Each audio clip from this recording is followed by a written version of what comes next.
Welcome to our channel. Today we how to verify Google Cloud Pub/Sub message acknowledgements, complete guide step by step clearly. To verify Google Cloud Pub/Sub message acknowledgements, begin by setting up your Google Cloud project. Create a new Google Cloud project in the Google Cloud Console if you haven't done so already. Enable the Google Cloud Pub/Sub API for your project. Install the Google Cloud SDK on your local machine to interact with your Pub/Sub resources. Authenticate your Google Cloud SDK by running the command cloud-auth login.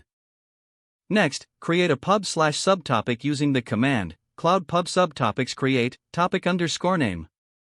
Subsequently, create a subscription for your topic to receive messages using the command cloud pub sub subscriptions create subscription_name topic satface topic_name.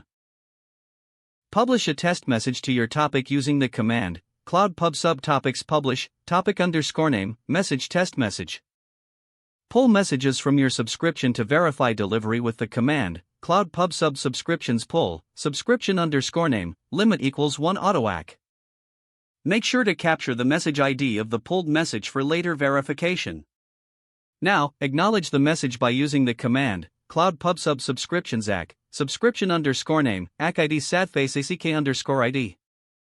Verify that the message is acknowledged properly by pulling messages again.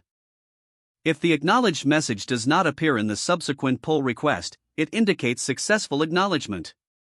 To track acknowledgements programmatically, use the Google Cloud Pub/Sub client library for your preferred programming language. Incorporate error handling to manage potential acknowledgement failures. After implementing the verification process, monitor your Pub/Sub metrics in the Google Cloud Console for insights. Finally, document your findings for future reference and ensure your setup is optimized for performance.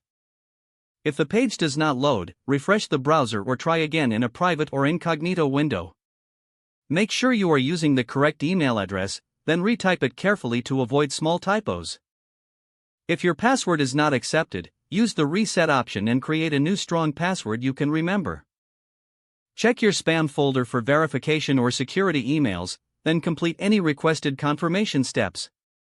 Enable two-factor authentication if available to improve account security and reduce unauthorized access risk.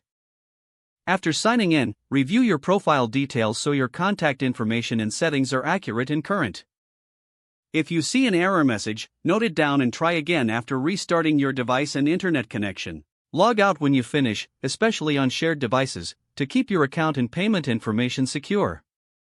If the page does not load, refresh the browser or try again in a private or incognito window. Make sure you are using the correct email address, then retype it carefully to avoid small typos. If your password is not accepted, use the reset option and create a new strong password you can remember. Don't forget to like this video and subscribe to our channel for more step-by-step tech guides.